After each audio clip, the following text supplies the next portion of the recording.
की जॉब कर ली, night shift में ज्यादा पैसे मिलते थे तो नाइट शिफ्ट में काम किया, रात 10 बजे सुबह 5 बजे तक, बाद में कॉलेज की पढ़ाई करी। इंडिया की रहने वाली थी ना, ये ब्राह्मण परिवार की थी, वेजिटेरियन थी, साड़ी पहना करती थी। साड़ी पहनने की वजह से शुरू में तो स्टूडेंट मजाक उड़ाते थे, रेशियल कमेंट भी करते थे, तुम्हारा देश नहीं, वापस जाओ, यहां तुम रह नहीं पाओगे, कुछ कर नहीं पाओगी। लेकिन वो जो उनकी बुलिंग हो रही थी, जो बुली कर रहे थे, उसने इनका जो अंदर का बल था ना, वो बल नहीं तोड़ा। अपना 100% देती रही। कोर्स खत्म होने के बाद जब इंटरव्यू की पहली कॉल में गई, अब ये रिस्क नहीं लेना चाहती थी। यूएस में एक तरह के स्टोर होते हैं जिनको बोलते हैं थ्रिफ्ट स्टोर। मैं थोड़ा तेज बोल रहा हूं क्या, कोई बात नहीं, तुम ध्यान से सुनो भाई लोगों मेरे, बहुत ध्यान से सुनो। ये टाइकून्स ऑफ इंडिया सीरीज है। यहां टाइकून्स के बारे में इतना कुछ है बताने के लिए, तो मैं घंटों चलने से की जगह बहुत तेजी से शॉर्ट में बताऊंगा। थ्रिफ्ट स्टोर कौन से होते हैं? जहां पुराने कपड़े, सेकंड हैंड कपड़े नए जैसे बना के बेचे जाते हैं ताकि सस्ते पड़ जाएं। तो सेकंड हैंड यूज्ड इन्होंने एक ड्रेस खरीद ली, वेस्टर्न ड्रेस में, अनकंफर्टेबल थी। इंटरव्यू में अनकंफर्टेबल होने के कारण ये जवाब नहीं दे पाई, रिजेक्ट हो गई।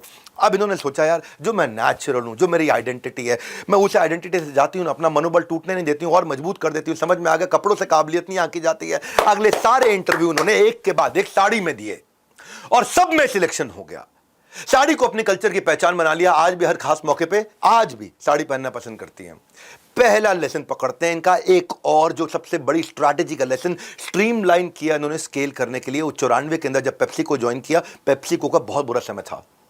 बेवरेजेस भी थे, स्नैक्स भी थे, रेस्टोरेंट चेन्स भी थे, अलग अलग डिवीजन थे, हर जगह से कंप्लेन आ रही थी। नया कस्टमर जुड़ नहीं रहा था, कस्टमर का विश्वास कम हो रहा था, ना ग्रोथ थी, ना सेल्स था, प्रॉफिट, स्टॉक प्राइस, वैल्यूएशन सब नीचे जा रहा था। इस समय कर्जा बढ़ता चला गया। $8.5 बिलियन का कर्जा। उस समय इन्वेस्टर जवाब मांग रहे, जवाब दो, जवाब दो। कोका कोला के प्रेसिडेंट ने उस समय कह दिया था, पेप्सी अब कॉम्पिटिटर बचाए नहीं, हम पेप्सी से काफी आगे निकल चुके हैं। क्योंकि हर 4 कोका कोला बिकने के बाद एक पेप्सी की बोतल बिकती थी। 4:1 का रेशियो चल रहा था।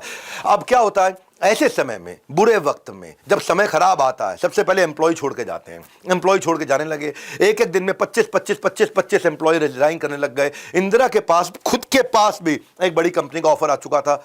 वो वक्त था जब इंदिरा छोड़ के जा सकती थी, वो वक्त था, कोई सवाल नहीं करता, छोड़ के चली गई। लेकिन उन्होंने इस चुनौती को चुनौती दे दी। 72 घंटे बिना सोए केवल कॉफी पी करके बोर्ड रूम में बैठी और डेटा पढ़ने लगी। डेटा की डेप्थ में गई, audit report, financial report, internal strategy document, समझना स्ट्रैटेजी कैसे पेप्सिको को टर्न अराउंड किया। एक औरत ने भारत से, मद्रास से निकल के, जिसको आज चेन्नई बोलते हैं, ऐसा टर्न अराउंड कर दिया। इन्होंने देखा कि पेप्सिको के 3 बिजनेस हेड, अलग अलग फंक्शन। एक है बेवरेजेस, पीने वाली चीजें, Pepsi diet, Pepsi due, Mountain Dew वगैरह। एक है स्नैक्स जिसमें लेज, डोरिटोज, चीटोज, अमेरिका में उस समय डोरिटोज चीटोज आ चुके थे। और एक रेस्टोरेंट।